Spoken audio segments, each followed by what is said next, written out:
Saludos desde Euronews. Bienvenidos a nuestro resumen informativo en el que podrán ver los síntomas de una reconfiguración económica y militar geoestratégica mundial.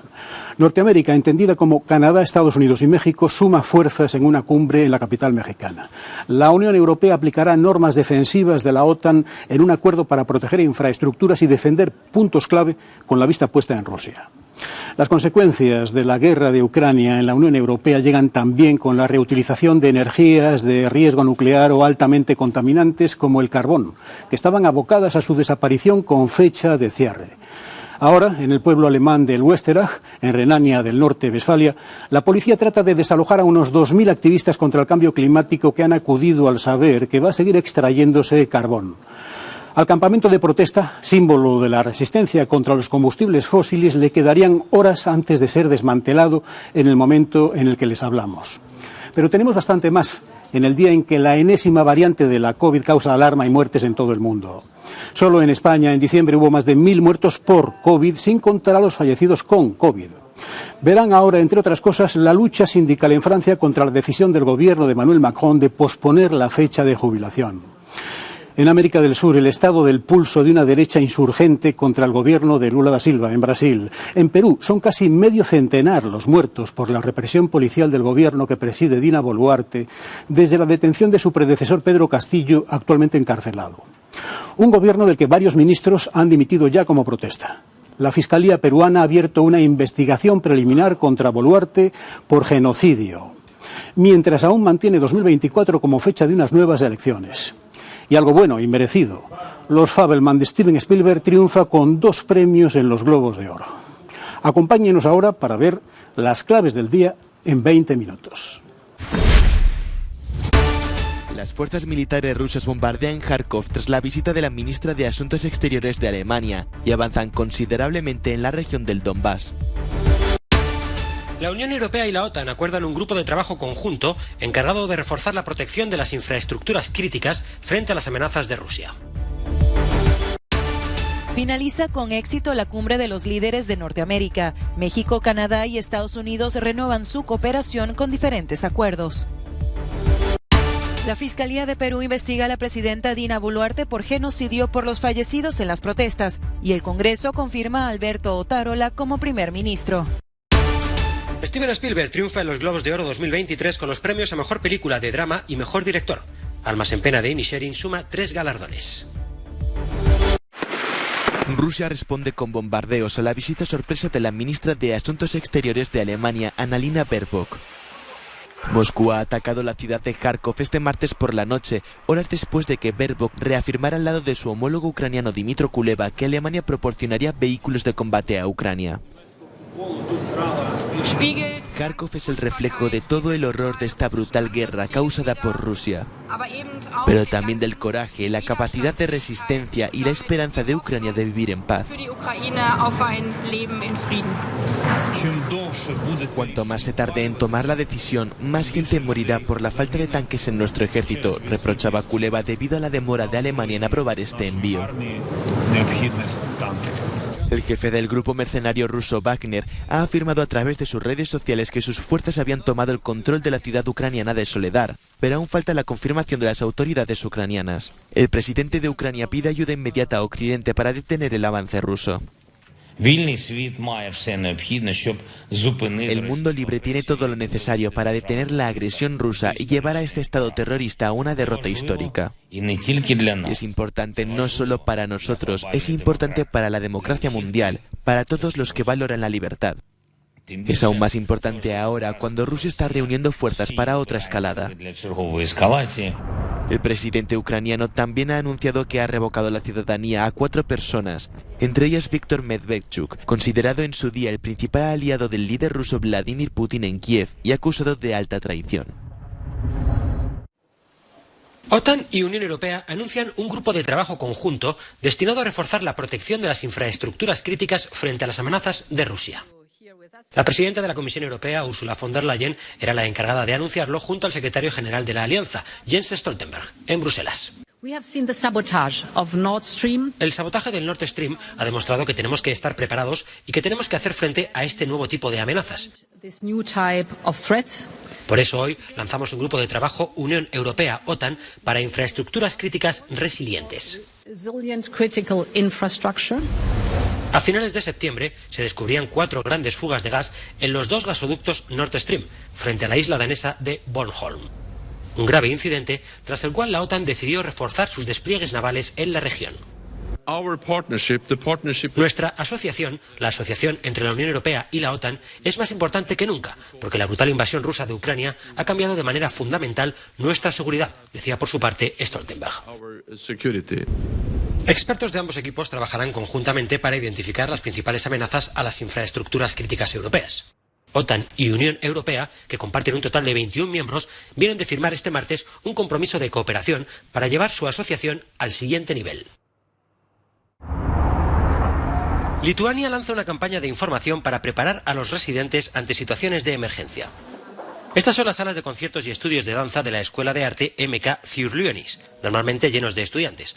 Sin embargo, en caso de catástrofe natural o de otro tipo, estos espacios se convertirán en refugios. Como edificio de seguridad colectiva podemos acoger a unas 2.000 personas a corto plazo. Como edificio de protección seria o refugio podemos acoger a unas 180 o 200 personas, explica el director de la escuela. La preparación de refugios es solo una parte de la protección civil y la seguridad. También importa la preparación del ciudadano, y esta es de momento insuficiente. Según el Ministerio de Interior de Lituania, solo la mitad de los encuestados dice saber cómo comportarse en caso de una situación de emergencia. Si profundizamos en la encuesta, de ese 50%, solo el 9% sabe exactamente cómo comportarse, mientras que el 41% cree que lo sabe, explican desde el Ministerio. La encuesta muestra igualmente que solo el 18% tiene una bolsa de emergencia, mientras que el porcentaje de personas que han discutido con los suyos el plan familiar en caso de emergencias se reduce al 15%. Las autoridades aseguran que la seguridad se ha descuidado sensiblemente en las últimas décadas, en contraste con unos desafíos nacionales que han ido a más. La pandemia de COVID, la inmigración ilegal, la guerra de Rusia contra Ucrania, la imprevisible vecindad de Bielorrusia y la central nuclear de Astravets, cerca de Vilna. Estos son los retos a los que nos hemos enfrentado uno tras otro, recuerda la ministra de Interior, Agne Bilotaite. El Ministerio ha modernizado la página principal de información y los sistemas de alerta, además de señalizar con claridad la ubicación de los refugios. Se prestará especial atención a la preparación frente a las posibles amenazas que presenta la central nuclear de Astravets, con una inversión de 91 millones de euros en los próximos 5 años. La reunión de los 3 amigos, como se conoce informalmente, la cumbre de los líderes de Norteamérica, finalizó este martes con la reconciliación de México, Estados Unidos y Canadá tras las tensiones provocadas por la tumultuosa presidencia de Donald Trump y el distanciamiento forzado por la pandemia. En su discurso de clausura, Joe Biden habló de consenso y de unidad. Estamos trabajando juntos para abordar este reto de forma que se respeten las leyes de nuestra nación y se protejan los derechos humanos de los migrantes que se enfrentan a circunstancias desesperadas. También estamos trabajando juntos para hacer frente al tráfico de personas y al narcotráfico. Durante 2 días, el presidente estadounidense Joe Biden, el primer ministro canadiense Justin Trudeau y el anfitrión Andrés Manuel López Obrador escenificaron el regreso a la normalidad de las relaciones trilaterales. El mandatario mexicano fue el encargado de anunciar una importante iniciativa. Fortalecer nuestras relaciones económicas y comerciales, para lo cual se creará un comité conjunto destinado a la planeación y a la sustitución de importaciones en América del Norte, procurar ser cada vez más autosuficientes. Trudeau, el más parco en palabras, remarcó la potencia económica de la región, cuya economía, afirmó, supera a la de la Unión Europea. En pocas palabras, juntos somos y siempre seremos más fuertes. Los líderes acordaron centrarse en sus áreas de cooperación como la lucha contra el tráfico, crear mecanismos de migración ordenada y la apuesta a convertir a la región en un eje para la cadena de suministro, para así reducir la dependencia de otros países como China. El Departamento de Justicia de Estados Unidos revisa a conciencia los controvertidos documentos clasificados encontrados en una antigua oficina de Joe Biden. Así lo confirma la propia Casa Blanca, que anuncia igualmente estar cooperando con la investigación en curso. El presidente asegura ser el primer sorprendido. Fui informado sobre este descubrimiento y me sorprendió saber que había registros del gobierno que fueron llevados allí, a esa oficina. Pero no sé qué hay en los documentos y mis abogados me han sugerido que no pregunte qué documentos eran. Han entregado las cajas a los archivos nacionales y estamos cooperando plenamente. Los documentos corresponden a la época en la que el ahora presidente ejercía de vicepresidente. El equipo legal de Biden mantiene que los papeles fueron descubiertos por ellos mismos y que inmediatamente procedieron a entregarlos a los archivos nacionales. Ataque con arma blanca en la estación del norte de París. Este miércoles a primera hora de la mañana un hombre ha herido a 6 personas, una de gravedad en la Gare du Nord, estación del norte. La policía tuvo que disparar al agresor para neutralizarlo e inmediatamente este fue enviado al hospital con heridas severas. Por el momento se desconocen los posibles motivos de la agresión. El ministro del Interior y el jefe de la policía de París se han desplazado al lugar de los hechos. El ministro agradeció la rápida acción de las autoridades e informó de que entre las víctimas hay un policía. La Policía Nacional acordonó varias vías de la estación y a pesar de que la Sociedad Nacional de Ferrocarriles franceses anunció que la actividad de la estación continuaba con normalidad, algunos pasajeros han sufrido retrasos en sus viajes. Nada justifica una reforma tan brutal. Esta es la declaración del líder de la Confederación Francesa de Trabajadores, después de que los sindicatos anunciaran una huelga el 19 de enero contra el nuevo sistema de pensiones que ha propuesto el gobierno de Emmanuel Macron, la primera de una larga jornada de protestas. Esta reforma contempla la extensión de la edad mínima de jubilación de los 62 a los 64 años. La primera ministra de Francia ha dado la noticia y afirma que esta decisión tiene el objetivo de paliar el déficit que se espera en el sistema de pensiones en 2030. El cardenal Georges Pell, antiguo asesor financiero del Papa Francisco, ha fallecido a los 81 años. El arzobispo de Melbourne informó que Pell sufrió complicaciones cardíacas mortales tras una operación de cadera. El paso de Georges Pell por el Vaticano ha marcado la historia reciente de la Iglesia Católica. Pell pasó 404 días en la cárcel en régimen de aislamiento tras ser acusado de abusar sexualmente de 2 niños del coro de 13 años en la Catedral de San Patricio a finales de la década de los 90. Finalmente, el Tribunal Superior de Australia anuló por unanimidad su condena en 2020. Buenas noticias para el medio ambiente. La ONU dice que en 2066 la capa de ozono se habrá recuperado totalmente, y ello gracias a la prohibición que existe para el uso de productos químicos que causaron la aparición de un agujero en la ozonosfera sobre el Antártico. Así lo confirmaba Stéphane Dujarric, portavoz de la ONU. La eliminación progresiva de casi el 90% de las sustancias prohibidas que dañan la capa de ozono ha conseguido salvaguardarla, lo que ha llevado a una recuperación de la capa de ozono en la estratosfera superior y a una menor exposición humana a los nocivos rayos ultravioleta del Sol. Pero Dujarric advirtió sobre el uso de nuevas tecnologías. El grupo de científicos ha alertado sobre los posibles efectos negativos de la inyección estratosférica de aerosoles para reducir el cambio climático.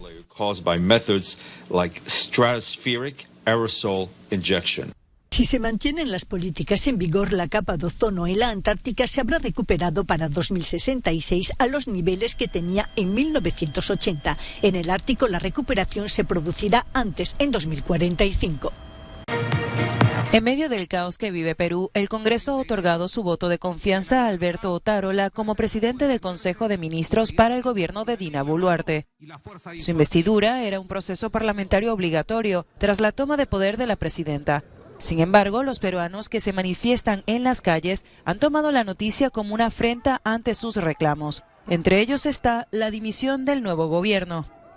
Dina Boluarte es una persona golpista, asesina, y no lo vamos a permitir mientras que la derecha achorada, corrupta, va a tener que seguir reprimiendo al pueblo. Nosotros vamos a tener más fuerza. El nuevo primer ministro y la presidenta de Perú prefieren apostar por las rondas de diálogo para retomar la normalidad en el país.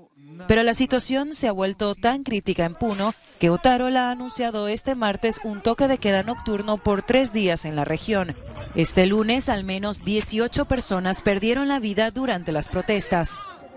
Entre los fallecidos hay un agente de la policía que, según las autoridades, fue quemado vivo por una turba de manifestantes en la ciudad de Juliaca, en Puno. El resto eran civiles. La ONU y Amnistía Internacional han pedido al gobierno de Boluarte de cesar el uso innecesario y desproporcionado de la fuerza y facilitar una solución pacífica a la crisis. Por su parte, la Fiscalía peruana ha abierto una investigación preliminar contra la presidenta y 3 ministros por presuntos delitos de genocidio por los 47 fallecidos en las manifestaciones de las últimas semanas. Pesquisas en Brasil tras los recientes actos antidemocráticos en las sedes de los 3 poderes. Se investigan indicios de vandalismo en la red eléctrica y la inacción de algunos policías. Los destrozos en las obras de arte marcan un ultraje imborrable. Es el tesoro artístico del pueblo brasileño, pertenece al país y su integridad debe ser respetada, declaraba Margaret Menezes, ministra de Cultura de Brasil. Es una violencia profundamente irrespetuosa. Con las obras así destruidas, recordaremos siempre que la violencia contra nuestra memoria y nuestra democracia no debe repetirse nunca más. Además, se ha pronunciado una orden de prisión sobre el exministro de Justicia Anderson Torres, fiel aliado de Bolsonaro, de vacaciones en Estados Unidos cuando estalló la revuelta. La Policía Científica de Brasil investiga en el Tribunal Supremo y en otros edificios asaltados el pasado fin de semana. En la capital, Brasilia, se han reunido pruebas físicas que se contrastarán después con pruebas digitales ampliamente compartidas en línea por los propios manifestantes en las redes sociales.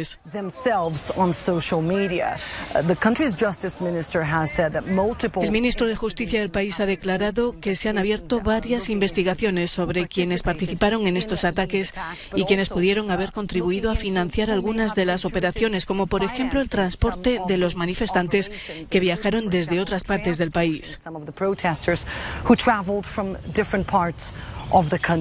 Se ha cuestionado también el papel de las fuerzas de seguridad en Brasilia y por qué no se hizo más para impedir que los alborotadores llegaran a estos edificios en el corazón de la capital brasileña.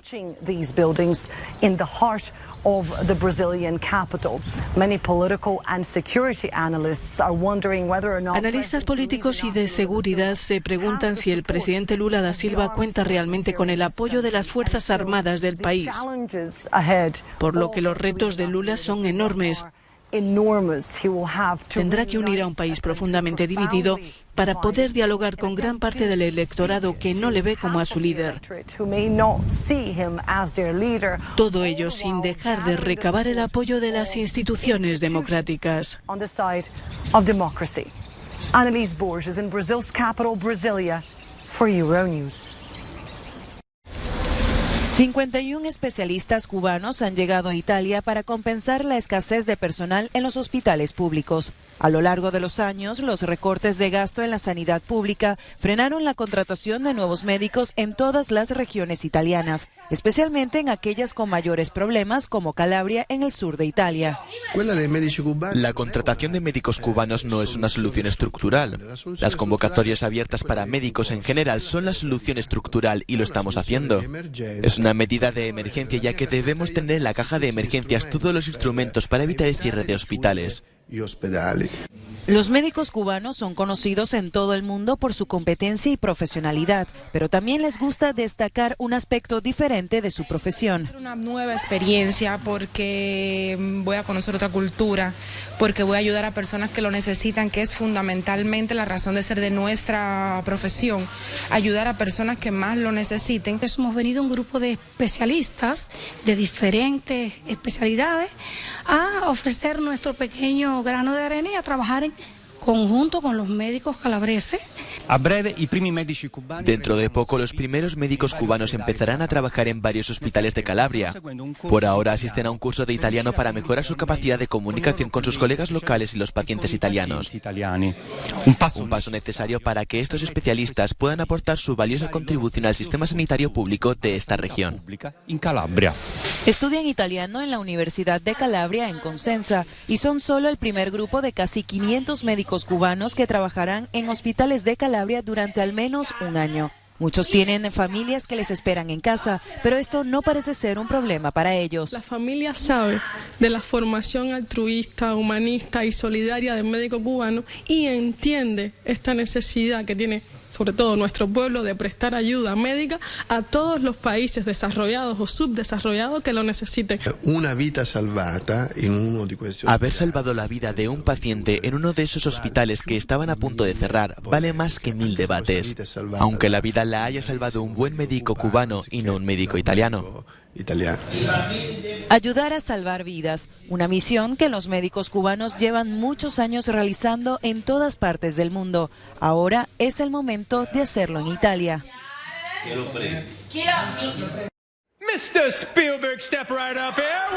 Fue la noche de Steven Spielberg. Los Globos de Oro 2023 premiaron con el galardón a Mejor Drama la personalísima cinta del gigante de Hollywood, Los Fabelman, ganadora también del premio al Mejor Director. Una cinta semi-autobiográfica que es toda una declaración de amor al séptimo arte. Spielberg, que se imponía a James Cameron, Daniel Kahn y Daniel Scheinert, Baz Luhrmann y Martin McDonagh, presenta así su candidatura más que firme a los Oscar.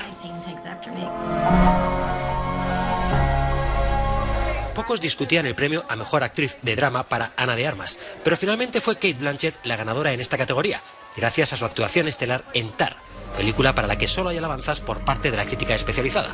La historia de esta directora de orquesta en plena crisis ha sido considerada por el Círculo de Críticos de Nueva York como mejor película del año. Almas en pena de Inisherin se alzó por su parte con el premio a Mejor Comedia o Musical. La obra de Martin McDonagh se llevó también el premio a Mejor Actor Cómico, un sobresaliente Colin Farrell, y al Mejor Guión, tan hilarante y redondo como profundo, punzante y desolador. Mucho más que una sencilla comedia. Los Globos de Oro ponen ya la alfombra roja a la 95 edición de los Oscar, el próximo 12 de marzo.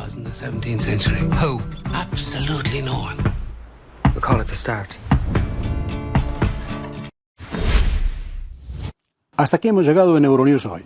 Les dejamos con un inquietante no comment en el que vemos maniobras del ejército de Taiwán en medio de las tensiones con China, justo antes del año nuevo lunar que empieza el 22 de enero.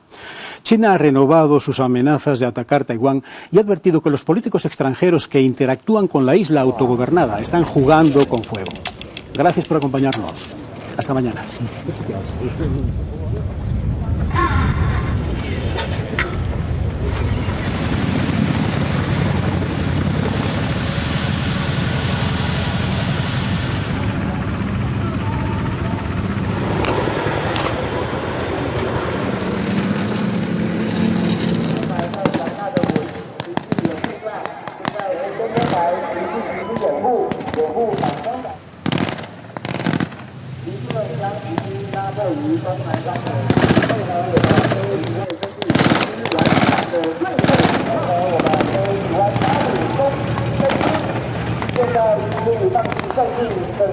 东南方的预备阵地已经退潮。